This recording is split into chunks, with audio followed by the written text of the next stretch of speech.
મારે ક્ષત્રિય સમાજના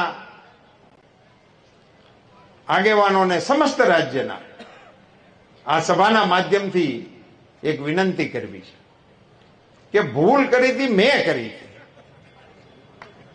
એની મેં જાહેરમાં માફી માંગી લીધી, કારણ કે મારો ઈરાદો નહોતો. અને સમાજની સામે જઈને પણ મેં માફી માંગી અને સમાજની વચ્ચે જઈને અને સમાજે મને એનો પ્રતિસાદ પણ આપ્યો. પણ મોદી સાહેબની સામે શા માટે? ક્ષત્રિય સમાજને મારે કહેવું છે કે તમે તમારા યોગદાનને યાદ કરો. આ રાષ્ટ્રના ઘડતરની અંદર તમારું કેવડું મોટું યોગદાન છે, પાર્ટીના વિકાસની અંદર તમારું કેવડું મોટું યોગદાન છે.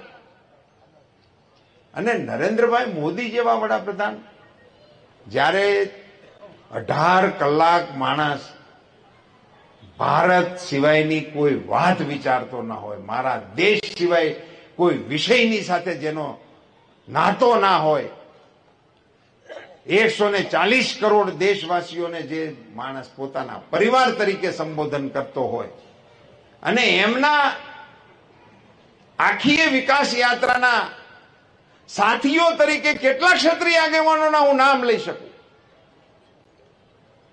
એ ક્ષત્રિય સમાજો મારા કારણે હું સ્વીકારવા તૈયાર છું. ચલો આપને એમ લાગતું હોય કે મારી ભૂલ છે, મેં તો સ્વીકારી છે, પણ મોદી સાહેબની સામે ક્ષત્રિય સમાજને ઉભો કરી દેવો એ મને એવું લાગે છે કે યોગ્ય મને નથી લાગતું. નરેન્દ્રભાઈ મોદી આજે વિશ્વના નેતા છે, આપણા દેશના નેતા છે. હું ક્ષત્રિય સમાજના અગ્રણીઓને વિનંતી કરવાના મતનો છું કે આપ સૌ મોદી સાહેબની સામેના આ આક્રોશને એમાંથી આપ પુનર્વિચાર કરો. આપ સૌ અગ્રણીઓને પણ મારી આગ્રહભરી વિનંતી છે કે સમાજના આગેવાનોની સાથે સમજણનો નવો સેતુબંધ બાંધવા માટેનો આપણે પ્રયાસ કરીએ.